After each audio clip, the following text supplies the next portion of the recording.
Assalamualaikum warahmatullahi wabarakatuh. Alhamdulillahirrabbilalamin. Wabihi nasta'in ala umuri dunya waddin. Wassalatu wassalamu ala asrafil anbiya'i wal mursalin Sayyidina wa maulana Muhammadin wa ala alihi wa sahbihi anbiya'i amma ba'du. Yang terhormat kepada dosen pengampu, dosen Ruli Setiawati MPD, serta teman-teman kami yang bahagia.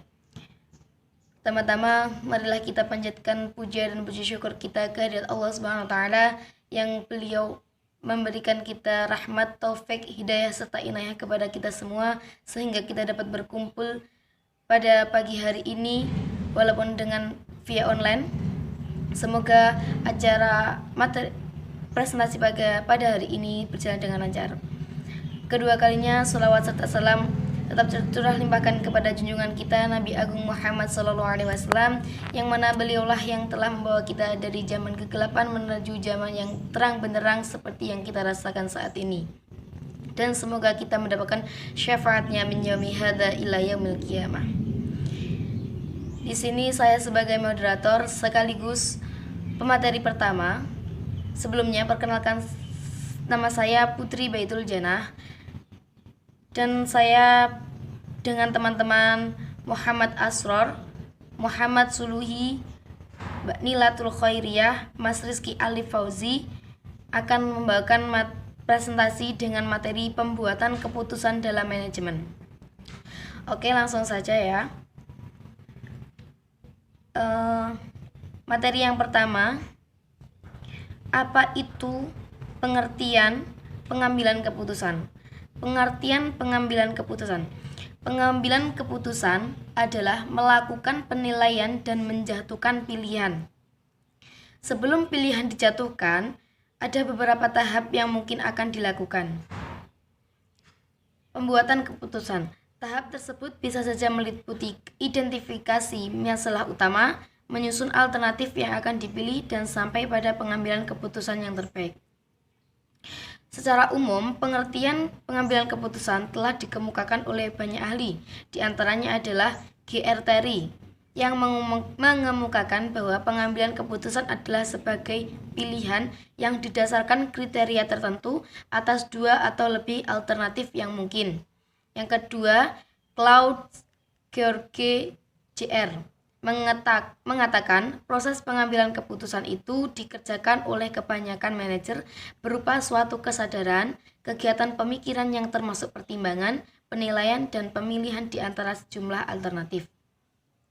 Yang ketiga, Horrell dan Grillo-Daniel, mereka mengatakan bahwa pengambilan keputusan adalah pemilihan di antara alternatif mengenai suatu cara bertindak, yaitu inti dari perencanaan. Suatu rencana tidak dapat dikatakan tidak ada jika tidak ada keputusan, yaitu suatu sumber yang dapat dipercaya, petunjuk atau reputasi yang telah dibuat. Yang empat, dari P. Siagan, yakni pengambilan keputusan adalah suatu pendekatan sistematis terhadap suatu masalah, pengumpulan fakta dan data, penelitian yang matang atas alternatif dan tindakan.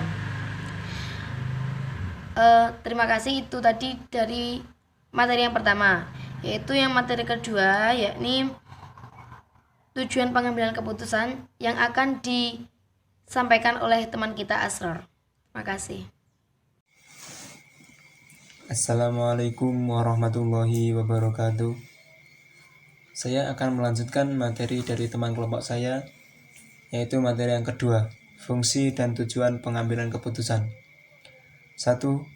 Fungsi pengambilan keputusan. Pengambilan keputusan sebagai suatu kelanjutan dari cara pemecahan masalah, mempunyai fungsi antara lain: A. Pangkal permulaan dari semua aktivitas manusia yang sadar dan terarah, baik secara individual maupun secara kelompok, baik secara institusional maupun secara organisasional. B. Sesuatu yang bersifat otoristik, artinya menyangkut dengan hari depan atau masa yang akan datang, di mana efeknya atau pengaruhnya berlangsung cukup lama. 2. Tujuan pengambilan keputusan.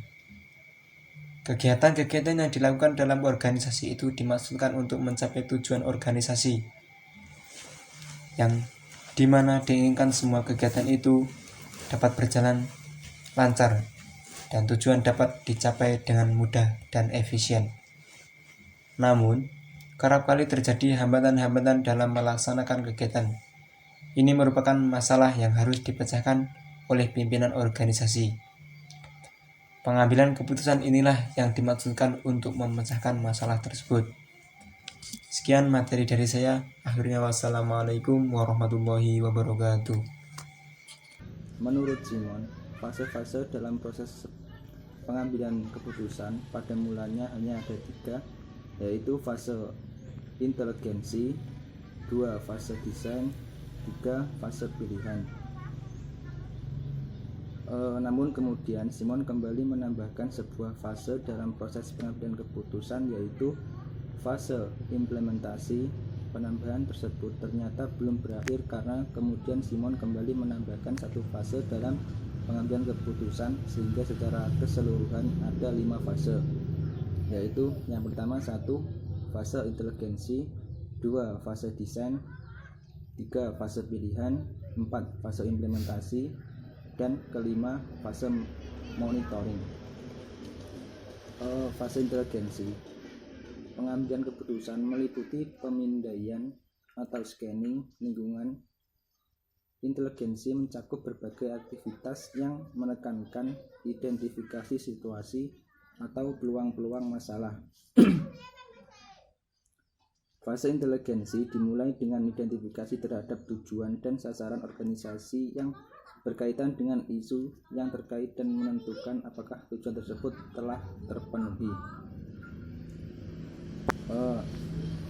Fase desain meliputi penemuan atau mengembangkan dan menganalisis tindakan yang mungkin dilakukan. Fase pilihan adalah fase di mana dibuat suatu keputusan yang ternyata dan diambil suatu komitmen untuk mengikuti tindakan tertentu. 3 fase implementasi. Fase implementasi, desain atau model sistem dibuat, kriteria pemilihan ditetapkan, alternatif dihasilkan, hasil diprediksi, dan metodologi keputusan dibuat. Materi yang keempat ialah teknik pengambilan keputusan. Teknik yang bisa dilakukan dalam kegiatan manajerial meliputi 1. Operational research atau riset operasi, penggunaan metode saintifik dalam analis pada pemecahan persoalan. Yang kedua, line programming RES dengan rumus matematis, teori pengambilan keputusan. Yang ketiga, gaming wargame, teori penutupan strategi. Dan yang terakhir ialah probability, teori kemungkinan yang diterapkan pada kalkulasi rasional atas hal-hal. Baiklah, di sini saya akan melanjutkan materi yang telah disampaikan oleh teman-teman saya. Kita akan masuk ke macam-macam keputusan manajemen. Di macam-macam keputusan manajemen ini terdapat 3 keputusan. Yang pertama yaitu keputusan terprogram. Yang keputusan terprogram yaitu keputusan yang dilaksanakan berulang-ulang dan rutin sehingga dapat diprogram keputusan tersebut. Yang kedua, keputusan setengah terprogram yaitu merupakan keputusan yang sebagian dapat terprogram, sebagian berulang-ulang dan rutin, dan sebagian tidak terstruktur. Dan yang ketiga, keputusan tidak terprogram atau tidak struktur. Keputusan tidak terprogram ini merupakan keputusan yang tidak terjadi berulang-ulang dan tidak diperkirakan sebelumnya. Kesimpulan yang dapat kita ambil yaitu pengambilan keputusan merupakan salah satu fungsi manajemen di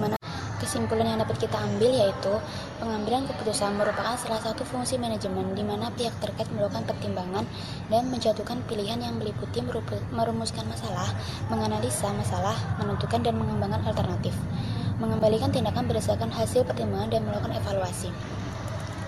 Keputusan dapat dilakukan secara mendadak. Hal ini bisa dikarenakan keadaan yang tidak memungkinkan untuk merumuskan keputusan terlebih dahulu dan pengambilan keputusan yang didasarkan pada kegiatan rutin, sehingga dapat dirumuskan terlebih dahulu. Sekian dari kelompok kami. Wassalamualaikum warahmatullahi wabarakatuh.